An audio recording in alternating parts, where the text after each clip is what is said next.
चलिए मित्रों, एक कदम सफलता की ओर अपना चल रहा था भाटी राजवंश। वैसे मैंने कल भी एक वीडियो डाला था। और भी थोड़ा सा इसको विस्तार से अपन समझने का प्रयास करते हैं। तो भाटी राजवंश, भाटी राजवंश की मैंने बताया ये चंद्रवंशी हैं। चंद्रवंशी यादव मानते हैं अपने आप को और कृष्ण का वंशज मानते हैं।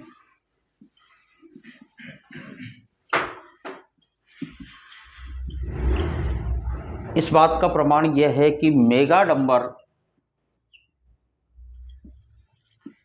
जो छत्र है वह भगवान श्री कृष्ण का 5000 वर्ष पुराना है।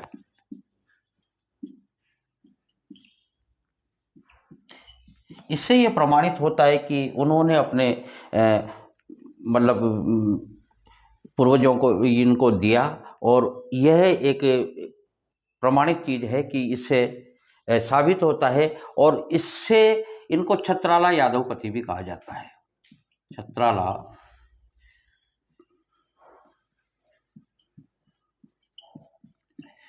यादवपति, ये इनकी कुलदेवी के बारे में मैंने आपको बता ही दिया था। स्वांगिया माता, स्वांगिया माता, और कुल देवता लक्ष्मी नारायण भगवान, लक्ष्मी नारायण। थोड़ा सा सिस्टमेटिक तरीके से बताने का प्रयास कर रहा हूँ। अपन ने उस तरीके से जो बताया था, तो यानी कि अब देखो, इसको लेके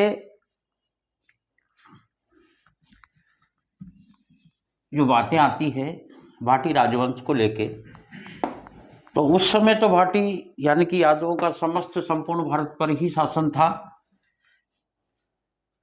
लेकिन उसके बाद की जो स्थिति होती है वो यह है, क्योंकि ये पंजाब साइड से निकल के आए थे और राजस्थान के रेगिस्तान में इन्होंने जब प्रवेश किया, राजस्थान में जब प्रवेश किया, तो भाटी वंश की जो स्थापना भाटी वंश का जो संस्थापक है वो अपन भट्टी को मानते हैं। इतिहासकार भट्टिये या भट्टी को मानते हैं। और इसने जो दुर्ग बनाया वह वैसे तो भूपत पाटी है, दोनों को माना जाता है, वह है भटनेर दुर्ग, जो सबसे प्राचीन दुर्ग है। वर्तमान में यह हनुमानगढ़ जिले में पड़ता है। उत्तर पश्चिम से ये हमारे आने वाले जो आक्रमणकारियों से रक्षा करता है, इसलिए इसको उत्तर भड़ किवाड़ कहते हैं। उत्तर भड़ किवाड़,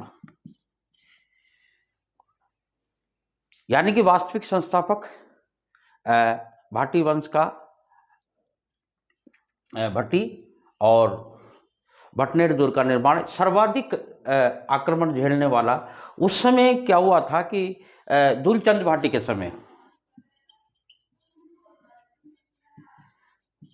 तैमूर लंका आक्रमण हुआ था।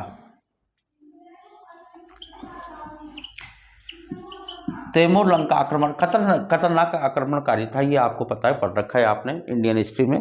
तो दुलचंद भाटी के समय तैमूर लंका आक्रमण हुआ था, और उस आक्रमण में इसने खुद ने अपनी पुस्तक में ये लिखा है कि ऐसा मजबूत दुर्ग मैंने कहीं नहीं देखा। उस समय एक जो जौहर की, क्योंकि देखो जैसलमेर में जौहर बहुत सारे होते हैं, पर प्रमाणिक जौहर हमें एक भी नहीं मिलता। केवल 3 जैसलमेर के जो डाई शाखा है उसी के बारे में केवल आपको इतना ही याद रखना है कि जैसलमेर डाई शाखा हुए, बस। बाकी आपको सनों के, क्योंकि सन विवादित हैं, आरपीएससी इसको नहीं मानती और ऐसे विवादित प्रश्नों को आरपीएससी पूछती भी नहीं है। तो उस समय जो जौहर हुआ था वो मुस्लिम और प्लस हिंदू औरतों ने, दोनों ने जौहर किया था, बस आपको इतना ही ध्यान रखना है, पूछा तो नहीं जाता। उसके बाद में जो शासक आता है वो आता है क्या नाम से है, जो मंगलदेव भाटी। एक एक को अपन विस्तार से पढ़ रहे हैं और डिटेल से आप नोट्स बनाते चलिए। इसके बाद में मंगल राय भाटी, एक एक दो दो बातें हैं, पर मैं आपको विस्तृत बता दूं। मंगल राय भाटी गजनी का एक शासक था, डूडी। डूडी से ये पराजित हो गया और पराजित होकर इसने तन्नौट को राजधानी बनाई। तन्नौट को राजधानी बनाया।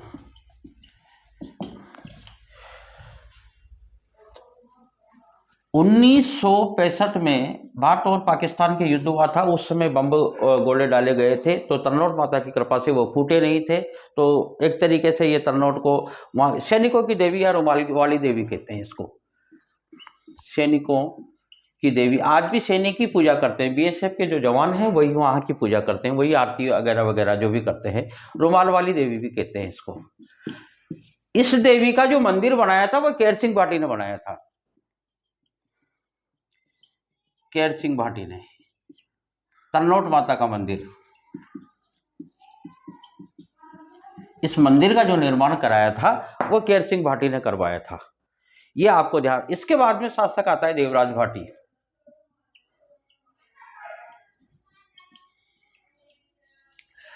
देवराज भाटी ये लोदरवा के पवारों को युद्ध होता है, और जो लोदरवा के जो पवार है उनको हराकर, यानी कि लोदरवा को राजधानी बनाता है पवारों को हराकर। लोदरवा से जुड़ी एक घटना है, महेंद्र और मूमल की प्रेम कहानी है। अपन जितनी भी इतिहास की प्रेम कहानियां हैं, जैसे डोला मारू है, मूमल और महेंद्र की है, और भी बहुत सारी कहानियां हैं, वो अपन एक ऐसी सीरीज निकालेंगे, क्योंकि 5, 7, 8, 10 कहानियां ये मुख्य रूप से जो बड़ी रोचक भी है, ऐतिहासिक भी है, श्रृंगार की भी है, विरह की भी है।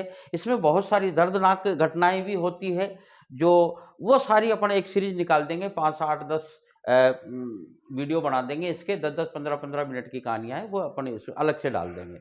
तो क्योंकि लोदरवा की राजकुमारी मूमल थी, और अमरकोट जो वर्तमान में पाकिस्तान में पड़ता है वहाँ का महेंद्र है, इनकी प्रेम कहानी है। इसके बड़ा रोचक तथ्य है और करुण कहानी है, अंत बड़ा खतरनाक होता है। इस तरीके से लंबी है, क्लासों में चलती है, अपन अलग से टॉपिक डाल देंगे इसका।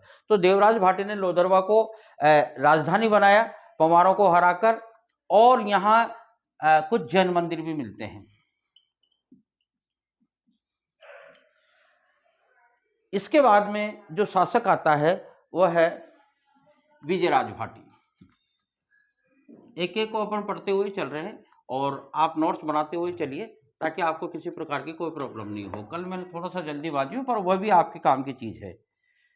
परीक्षा की दृष्टि से वो चीज़ें ज़्यादा महत्वपूर्ण हैं, क्योंकि शॉर्ट में जितनी परीक्षा में, क्योंकि बच्चा जल्दीबाजी में दे के एक टॉपिक दे के चला जाता है, तो वो सारी चीज़ें मैंने 2, 5, 4 मिनट में करवा दी थी। इसके बाद में जो शासक आता है वो आता है विजयराज भाटी।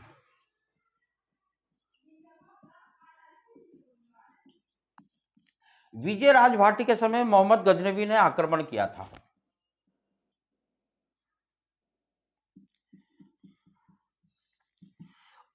मोहम्मद गजनवी ने जब आक्रमण किया था उस समय भी जौहर हुआ था, प्रमाणित नहीं है, बस जौहर हुआ था। और उसके बाद में इनकी जो उपाधि है, क्योंकि धनावा शिलालेख में इस बात का प्रमाण मिलता है। धनावा शिलालेख में इस बात का प्रमाण है कि इसके बाद में जो महाराजा की उपाधि इसको स्वयं को मिली, और इसके बाद में अब जो उपाधियां हैं वह महारावल की उपाधियां चालू हो जाएगी। रावल महारावल की उपाधियां चालू हो जाएगी। इसके बाद में जो शासक आता है वो आता है भोज, यानी कि महारावल भोज। सबके महारावल लगेगा। अब भोज की कोई ज्यादा बात नहीं है, गोरी से युद्ध करता हुआ ये मारा गया, इतनी ही इसकी बात है। इसके बाद में जो महत्वपूर्ण जो शासक आता है वो आता है महारावल जैसल, जिन्होंने जैसलमेर की स्थापना की, जैसलमेर नगर बसाया, और कहाँ बसाया, किन परिस्थितियों में बसाया, तो ये महत्वपूर्ण है। इनका सन भी पूछा जाता है। महारावल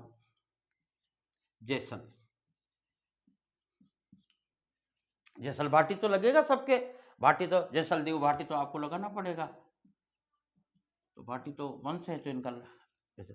देखो 1152 से लेके 67 तक इनका कार्यकाल रहा है। 12 जुलाई 1155 में इन्होंने जैसलमेर दुर्ग की स्थापना की, नगर बसाया। ये इसमें 99 बुर्ज हैं, 2.5 साके हुए हैं।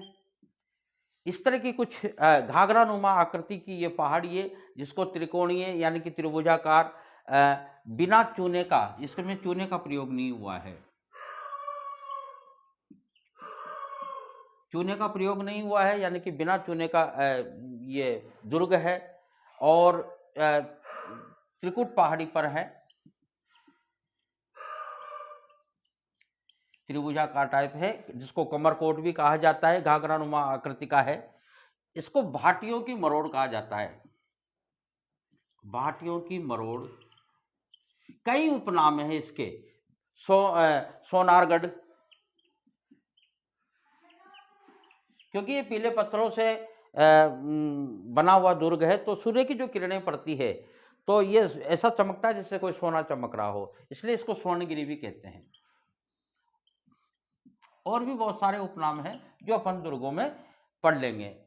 इसके बाद में जो शासक आता है वो मूलराज फर्स्ट आता है। अब यहाँ से साके चालू हो जाएंगे, जो 2.5 साके जैसलमेर में हुए हैं। इसके आपको सन भी याद रखना है और कार्यकाल भी, क्योंकि सन भी पूछा जा सकता है। 12 जुलाई 1155 आपको याद रखना है, और शासनकाल 1152 से 1167 जैसलदेव भाटी का रहा है। इसके बाद में रहा है मूलराज प्रथम। एक एक दो बातें हैं, अपन कंप्लीट कराते हैं। अभी 1296 से लेके और इनका शासन रहा 1316 तक। उस समय खिलजी का आक्रमण हुआ था, मैंने आपको बताया था, घोड़ों को लेके आक्रमण हुआ था, और इस तरीके से उस समय प्रथम शाखा हुआ था जैसलमेर का। सन का आपको ध्यान नहीं रखना, बस केवल एक ही चीज याद रखना। दूसरा जो शाखा हुआ वो रावदूदा के समय हुआ, दुर्जन साल कह दो या रावदूदा कह दो। और क्या नाम से है, जो दूसरी तरफ था फिरोज शाह। शाखा प्रमाणित तो नहीं है, पर रावदूदा का उस समय शाखा हुआ था, बस इतना ही है। उसके बाद में महारावल घड़सी आता है, राव घड़सी। इनकी एक जो बात है वह है, शासनकाल लिखो तो लिख लो 1316, क्योंकि अपन लिखाए रहेंगे, तो 1316 से 34 तक का इनका शासनकाल है। इनके समय में हुआ क्या है कि एक इन्होंने घड़सी तालाब बनवाया, जिसको घड़सी झील भी कहते हैं, देखने लायक है। और 1366 में इनकी मृत्यु हो गई। बस इतनी बात इनके बारे में है। इसके बाद में जो अगला जो शासक आता है वह है महारावल लूणकरण भाटी। एक एक दो बातें हैं, मैं आपको कंप्लीट करा दूंगा, पर आप इसको थोड़ा सा नोट्स बना के याद लिख लेना, कंप्लीट कर लेना आप अपने हिसाब से। इसके बाद में महारावल उपाधि तो यही रहेगी। अब उसके बाद में लूणकरण भाटी। देखो लूणकरण भाटी यानी कि उमादे का पिता,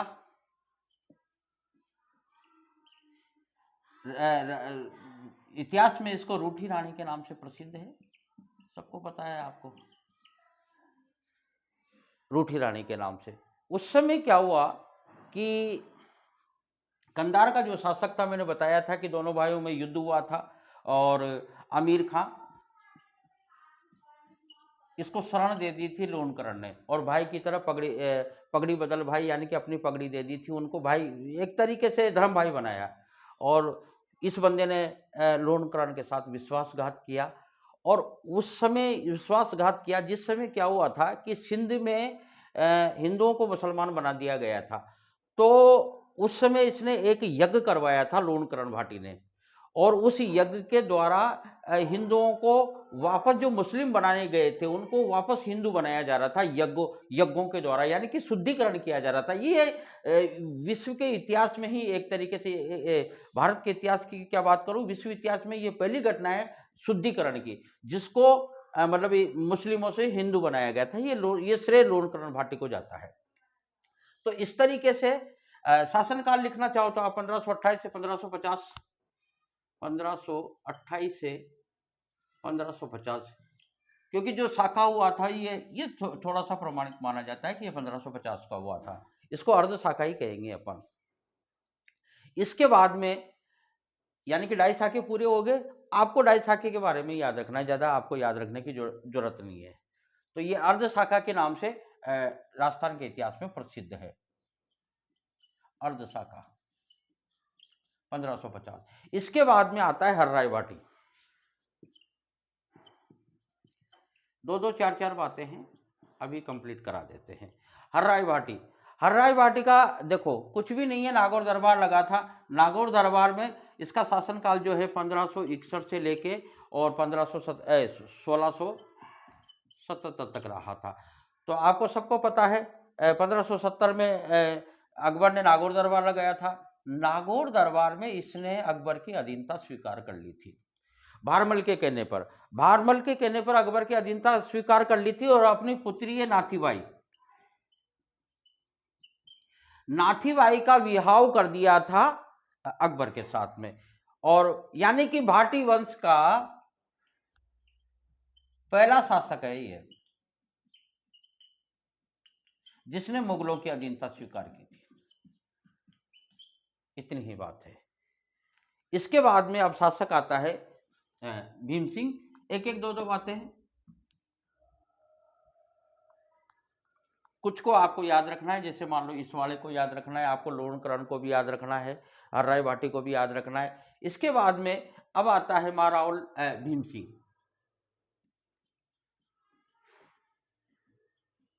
भीम सिंह भाटी, भीम सिंह भाटी 1577 से लेके,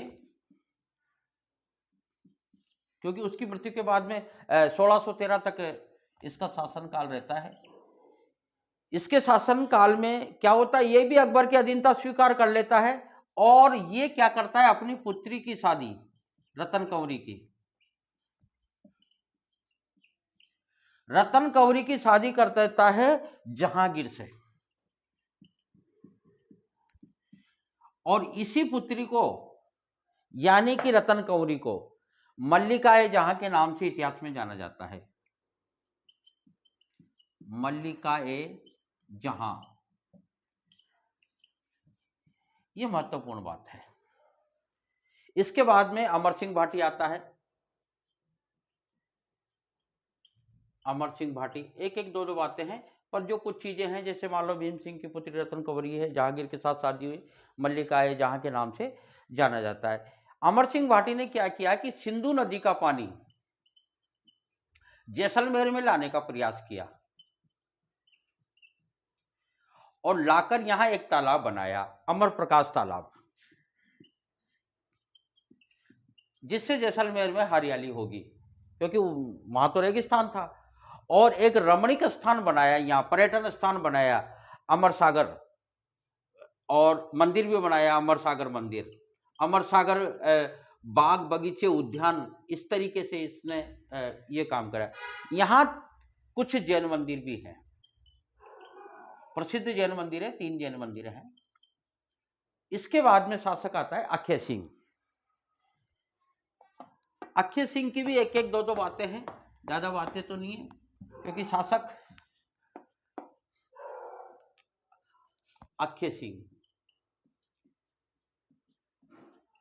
भाटी तो आपको सबको लगाना ही है। अक्षय सिंह का शासनकाल 1722 से 21 तक रहा, 61 तक सॉरी। अक्षय शाही मुद्रा चलाई इसने।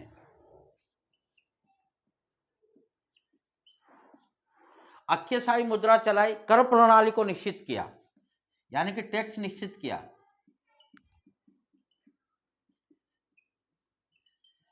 कर प्रणाली को निश्चित किया और नवीन बाट, तोलने के जो बाट होते हैं ना, उनको एक नए बाटों का निर्माण कराया, यानी कि नवीन बाट तोलने के लिए।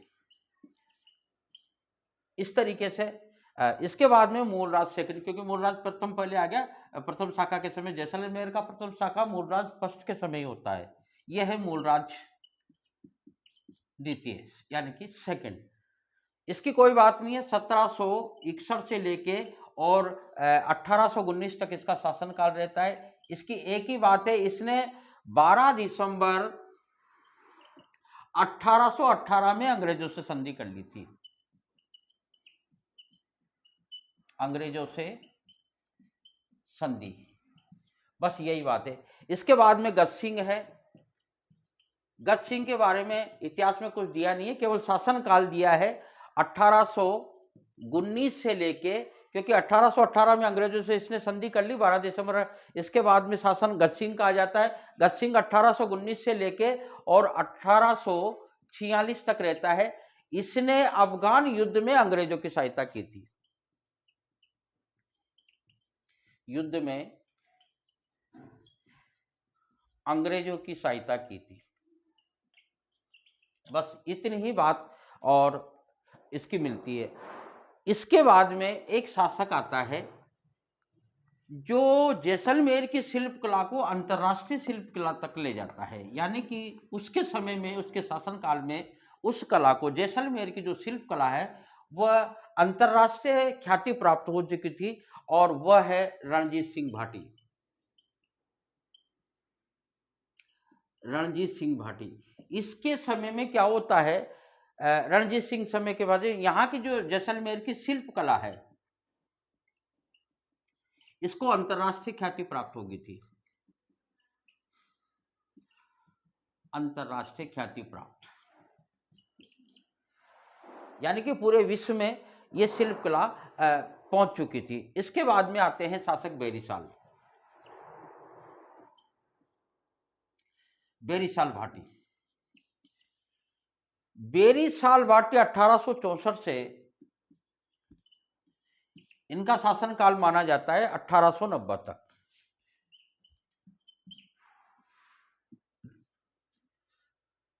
रणजीत सिंह भाटी का 1846 से 1864, 1846 से 64 और 64 से 90 बेरीसाल भाटी का। देखो, बेरीसाल भाटी की एक खासियत है कि ये कवियों का आश्रयदाता था, कवियों का आश्रयदाता। पहली बात, इसने एक हवेली बनाई थी 1885 में। यह प्रश्न बार बार पूछा जा चुका है, नथमल की हवेली, नथमल की हवेली, यह हवेली इसने अपने दीवान को उपहार में दे दी थी, उपहार स्वरूप भेंट दे दी थी अपने दीवान को। नथमल की हवेली 2 मंजिला है, 2 अच्छी देखने लायक हवेली है। तो कवियों का आश्रय जाता था। तो जिस समय बेरीसाल की मृत्यु हुई उस समय एक कवि था शिवदान, उसने ये कवियों से ये कहा था कि कवियों अब मजदूरी करने लग जाओ, क्योंकि हाथियों का दान करने वाला जो राजा है उसकी मृत्यु हो चुकी है। इस तरीके से इसके बारे में आता है। इसके बाद में अब अंतिम चरण में ही चल रहे हैं, क्योंकि एक शालिवान है, शालिवान द्वितीय। शालिवान पहले भी अपन ने फर्स्ट पढ़ लिया, उसके बारे में कोई ज़्यादा उल्लेख तो नहीं है। तो रज, गज, शालिवान, बल्लद ये पहले केवल श्रेणी में आते हैं, बाकी इनके शासनकालों के बारे में संपूर्ण जानकारी हमको। तो शालिवान के बारे में और तो कुछ मिलता नहीं है, पर बस इसका शासनकाल मिलता है 1890 से लेके और 1914 तक, यानी कि प्रथम विश्व युद्ध तक ही इसका शासनकाल मिलता है। और कोई इसके बाद अंतिम शासक है जवाहर सिंह भाटी। जवाहर सिंह भाटी एक तो अंतिम ही शासक हो गए भाटी वंश के। सबसे पहली बात तो यह है, जवाहर सिंह भाटी यानी कि भाटी वंश के अंतिम शासक। इनको आधुनिक जैसलमेर का निर्माता भी कहा जाता है। आधुनिक जैसलमेर का निर्माता। क्यों कहा जाता है? क्योंकि इन्होंने अंतिम जो क्या नाम है, जो दुर्ग का निर्माण करवाया था वह है मोहनगढ़। अब इसको अंतिम भी कह सकते हो, नवीन दुर्ग भी कह सकते हो, क्योंकि सबसे प्राचीन दुर्ग भी इन्हीं का ही है, बटनेर दुर्ग, जो सबसे मजबूत दुर्गों में माना जाता है, विदेशी आक्रांताओं को झेलने वाला माना जाता है। और सबसे नवीन दुर्ग, यानी कि लास्ट में देश आजाद होने के आसपास ये दुर्ग बना था।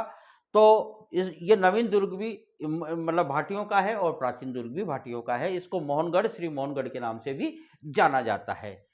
अब इनके समय सागरमल गोपा का एक क्रांतिकारी थे, सागरमल गोपा। तेल डालकर इनकी हत्या कर दी गई थी, क्योंकि इन्होंने एक दो किताबें इस तरीके से, क्रांतिकारी उसने क्रांतिकारी भाषा में ही किताबें छाप दी। तो इस तरीके से कहना, गुंडा राज वगैरह वगैरह, जैसलमेर में गुंडा राज, इस तरीके की किताबें थी, बहुत सारी किताबें हैं सागर में। तो तेल डालकर इनको जिंदा ही जला दिया गया। ये घटना हुई थी लगभग, ये कभी कभार पूछी तो नहीं गई, पर ये 4 अप्रैल, क्योंकि क्रांतिकारियों में ये चीजें इसमें नहीं पूछी जाए तो क्रांतिकारियों में, राजस्थान के जो क्रांतिकारी हैं उनमें पूछी जा सकती है। तो 1946 को यह घटना हुई थी, 4 अप्रैल 1946 को सागरमल गोपा की हत्या की थी। ऐसा कहा जाता है कि गोपा परिवार के सदस्यों के द्वारा, लोगों के द्वारा ही भाटी परिवार का राज तिलक होता है। ये भी आपको थोड़ा सा ध्यान रखना है। अब जैसलमेर और लोदरवा के बीच में थोड़ा सा, जैसलमेर और लोदरवा के बीच में इन्होंने एक बड़ा बाग तालाब बनवाया। बड़ा बाग तालाब, यहां क्या है, यहां इन भाटी राजाओं की छत्रियां हैं, ऐसी छत्रियां बनी हुई है, क्योंकि मरने के बाद में इनकी जो छत्रियां बनती है, जब सूर्य उदय होता है और अस्त होता है, उस समय ये दृश्य देखने लायक होता है, क्योंकि ये सोने जैसी चमकती है छत्रियां। और इस पे ऐसे घोड़े पर आदमी का चित्र है, इस तरीके से आदमी घोड़े पे बैठा हुआ है। और उन चित्रों को कहा जाता है झुजार, क्योंकि राजस्थान में झुजार भूमिया, ये ऐसे क्या है, देवता है, जो कहने का मतलब देवता के रूप में लोगों के शरीर में आते हैं। जगह जगह इनके थानक और स्थान बनाए गए हैं। तो झुजार भी शरीर में आते हैं, भूमिया जी भी शरीर में आते हैं। जोधपुर साइड में भूमिया जी को भी ज्यादा माना जाता है, और जैसलमेर साइड में झुजार को लोक देवता के रूप में माना जाता है। इस तरीके से कहने का मतलब, जो समाधि स्थल है, ये समाधि स्थल है, इसमें इस तरीके के चित्र अंकित घोड़े पे सवार व्यक्ति का मिलता है। तो इस तरीके से ये भाटी राजवंश आपका संपूर्ण होता है। मैंने दोनों तरीकों से पढ़ाने का प्रयास किया है, दोनों वीडियो डाल दिया, आप दोनों वीडियो देख लें, 1-2 बार देखोगे आपको बढ़िया याद हो जाएगा। और फिर भी अगर आपको कोई प्रॉब्लम आए तो आप मुझसे कमेंट्स करके बताएं।